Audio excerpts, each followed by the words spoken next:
We're continuing our notes, and we are on section 1.10, B, and the worksheet that goes with this will be worksheet number 12. I'm going to start doing that so you know which ones to grab, and it is bright blue, so you know what one to grab when you're done. And make sure you listen to the directions at the end of the video because I'm not going to have you do all of the problems on the worksheet unless you need to. So I will start you off with the first 6 and then see if I need to assign more from there. So kind of watch that. All right, so we are still factoring our trinomials. And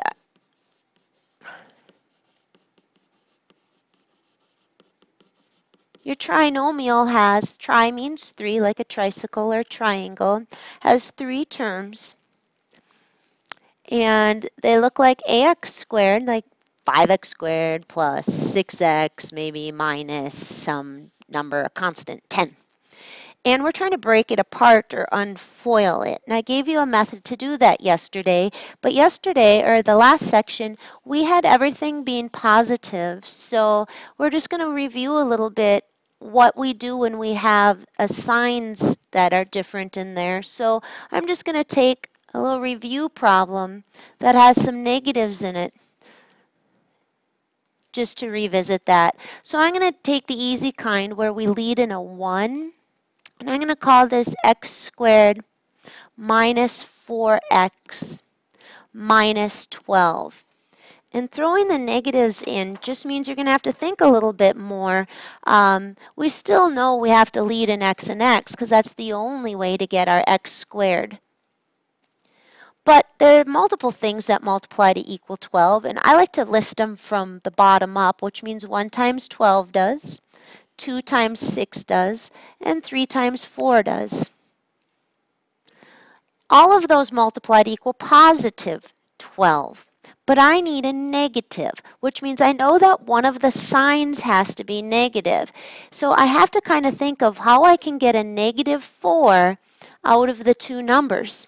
Well, there's no way to get a negative 4 out of 1 and 12. I can get 13 or I can get 11, but there's no way I'm coming up with a 4. Same here, I could get a 7 if they're both positive, or if I make one of them negative, I can get some kind of a 1, but I certainly can't get a 4.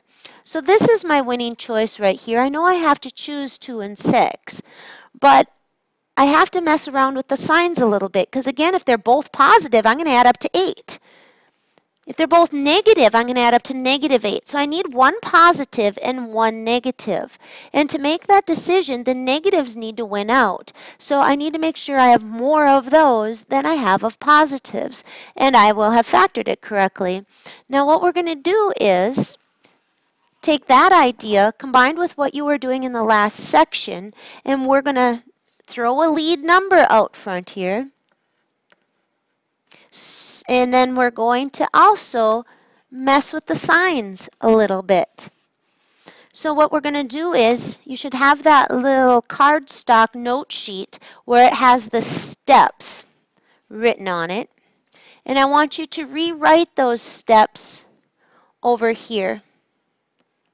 I'm not going to relist them. So I want you to pause the video, and if this is not rewritten over here, I'll send you back. So make sure you just pause the video and you take out that cardstock, which should be logged right in there, and you rewrite those and then play the video again. All right, so the first thing we do is we multiply the first term times the last term, and we dump it all to the end of the polynomial.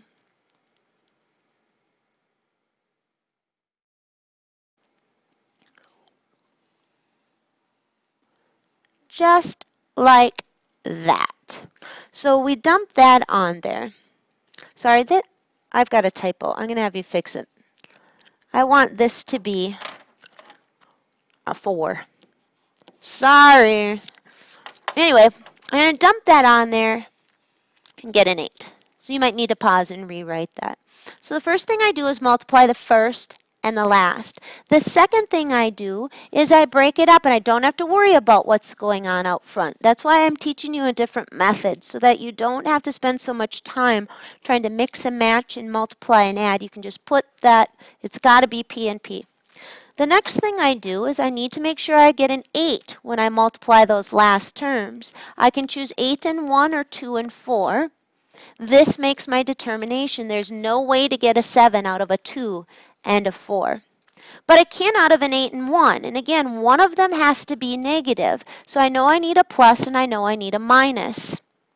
But the positives have to win out. So I need to make sure the positives I have more of than the negatives. And again, you can just go put it right over here too and then just run a check. Do these multiply to equal -8? Yes. Do they add up to 7? Yes. All right. So once we get to that step, we multiply the first by the last, dump it all at the end, then we factor it, then we divide, and that's why I said sometimes this will be called divide and slide on the internet if you were to Google it, if you were to do divide and slide method of factoring, because we divide right there. Then the next thing you should have written is that we reduce, if possible. That fraction reduces, this one does not. And then we slide the bottom of the fraction out front. And we get 2p minus 1. And we have factored it beautifully. So I'm only going to do one more. So one more example of this, nice and slow. And we are going to do 6x squared minus 17x plus 10. And again, we're just going to follow our 5 rules. They are multiply to dump it all at the end.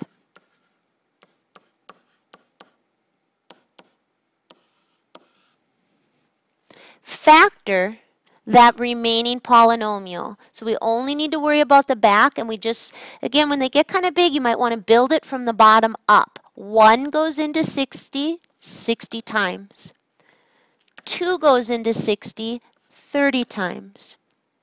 3 goes into 60, 20 times. If you're not sure if 4 goes into 60, take out a calculator or a multiplication table. And 6 goes in 10 times. Actually, 5 goes in also. What would that be?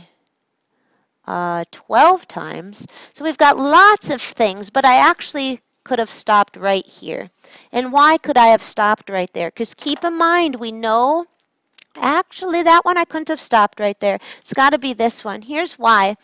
I know my signs need to be the same, because only a positive times a positive will give me a positive, or a negative times a negative. So I know I need to have the signs the same. If I had picked this one to get the 17, I would have had to have a positive and a negative. So that actually won't work. So sign analysis is really helpful. What I know based on the signs up there is that they're both negative. And I'm going to repeat why they're both negative.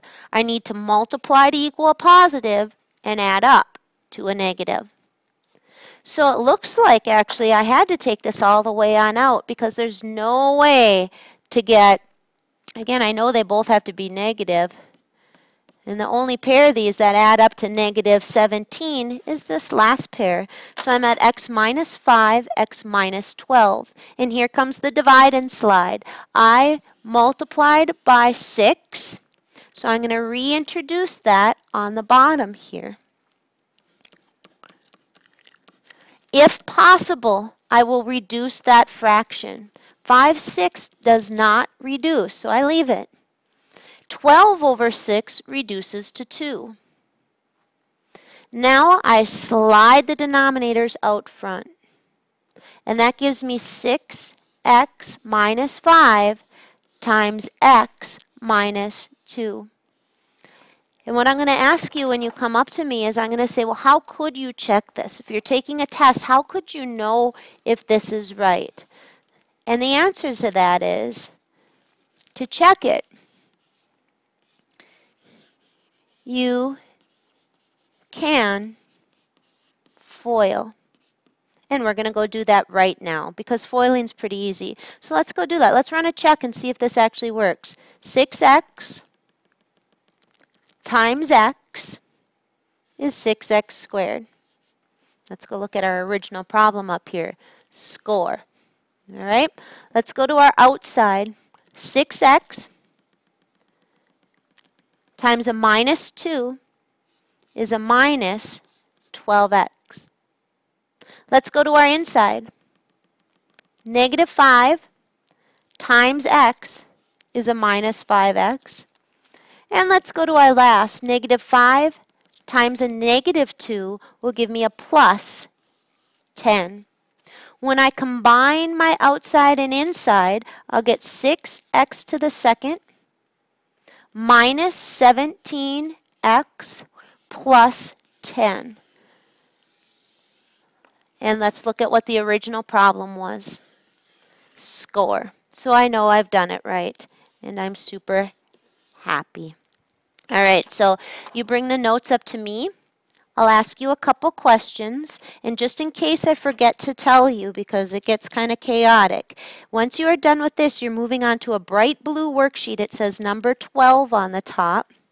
It says 1.10b, number 12, and I really only want you to do the first 6 before you see me. But here's the kicker.